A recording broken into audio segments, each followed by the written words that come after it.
بطور مسلم والدین ہماری ذمہ داری ہے کہ ہم اپنی نئی نسل کو حضور کے پیار اور حضور کی محبت منتقل کریں۔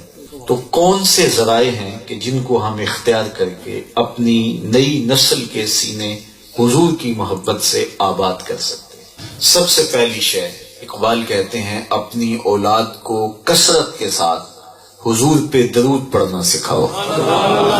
اس کا لازمی نتیجہ یہ ہوگا کہ ان کے سینے میں حضور کا پیار پیدا ہوگا۔ دوسری بات، انسان کی فطرت ہے کہ وہ حسن پسند ہے، تو حضور کے حسن کا تذکرہ جب اپنی نئی نسل کو سناؤ گے تو لازمی نتیجہ ہوگا کہ ان کے سینے میں حضور کا پیار پیدا ہوگا۔ تیسری بات، علامہ اقبال کہتے ہیں کہ اپنی نئی نسل کے سامنے حضور کی سیرت بیان کرو۔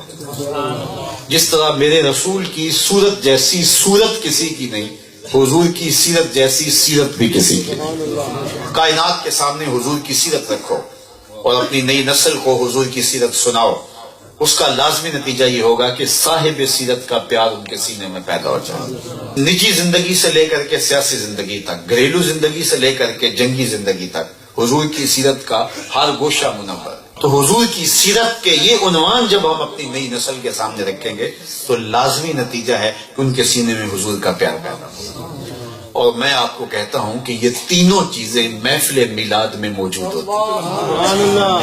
حضور علیہ السلام پہ بار بار درود بھی پڑھا جاتا ہے، حضور علیہ السلام کا حلیہ بھی بیان کیا جاتا ہے، نظم میں بھی اور نثر میں بھی، نعت کی صورت میں بھی، اور حضور علیہ السلام کی سیرت بھی علماء بیان کرتے ہیں۔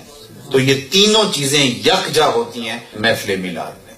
تو محفل میلاد نئی نسل کے سینے میں حضور کا پیار منتقل کرنے کا ایک زود اثر ذریعہ ہے۔ صرف اتنے کام کرنے کی ضرورت ہے کہ ہم اپنی محافل کو پیشہ وروں سے بچا لیں۔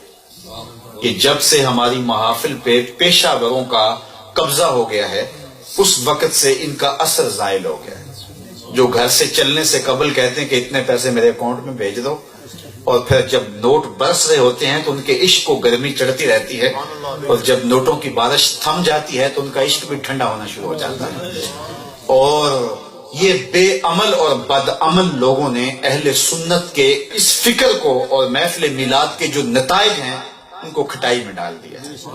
تو آپ لوگ ایسے خطباء سے بھی گریز کریں، ایسے نعت خوانوں سے بھی گریز کریں، ایسے علماء سے بھی گریز کریں، اور ایسے پیروں سے بھی گریز کریں، اور مؤثر جلسے کریں، تھوڑے وقت میں کریں، ساری رات نہ لگائیں۔ فجر کی نماز ضائع ہوگی تو کوئی فائدہ نہیں ہے ساری رات۔ تو لوگوں کو مخصوص وقت میں بلائیں، با مقصد بات ہو، اور جو آنے والے آئیں، یار نہ اچھی آواز ہو۔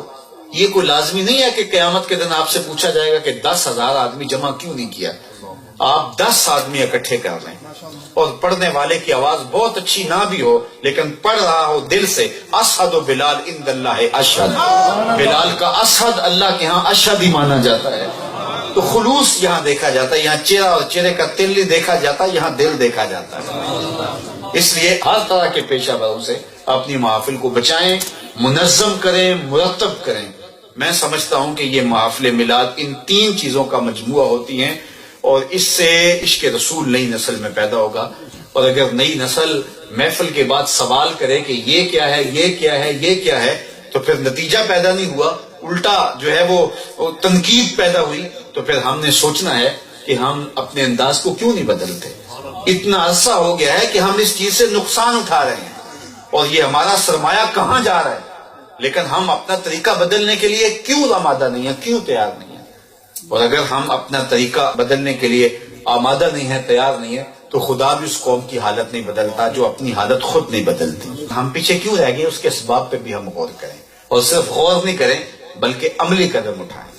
ہم دیکھیں، غور کریں، توجہ کریں، عملی قدم اٹھائیں، اور انشاءاللہ یہ محافلات اگر منظم ہوں گی، مرتب ہوں گی، اور یہ روحانی ماحول میں ہوں گی، اور محافل میلاد مقاصد کے حصول کے لیے ہوں گی، تو اس کا لازمی نتیجہ یہ ہوگا کہ سننے والے جب اٹھیں گے تو ان کے سینے حب رسول سے لبریز ہو چکے ہیں۔ اور حب رسول وہ دولت ہے، اگر نصیب ہو جائے۔ یہ تفرقے کیوں ہیں؟ حب رسول کی کمی کی وجہ سے۔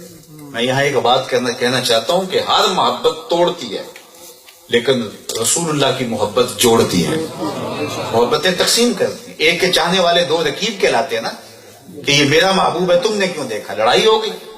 ایک کے دو چاہنے والے رقیب کہلاتے ہیں، لیکن حضور علیہ السلام کے ہزاروں چاہنے والے حبیب کہلاتے ہیں. تو ساری محبتیں توڑتی ہیں لیکن حضور علیہ السلام کی محبت جوڑتی ہے. تو یہ تو ایک وحدت کی ضمانت ہے. اور ہم جو ہے وہ الگ الگ ہو گئے، بکھر گئے، تو ہمارے خلوص میں کمی ہے، ہمارے انداز میں کہیں کوئی جو ہے وہ کجی آ گئی ہے. تو ہم اپنے انداز پہ غور کریں، تدبر کریں، اور پھر اصلاح کرنے کے لیے جو ہے وہ ڈرے نہیں، خوف زدہ نہیں ہوں کہ اس سے کیا ہو جائے گا. آپ ایک محفل کرواتے ہیں، نہیں زیادہ لوگ آتے، کوئی حرج نہیں ہے. آپ جو ہے وہ 2 اور 4 آدمیوں سے شروع ہوں اور پھر آگے بڑھتے چلیں. انشاءاللہ لوگ ملتے جائیں گے اور کاروبار بنتا چلا جائے.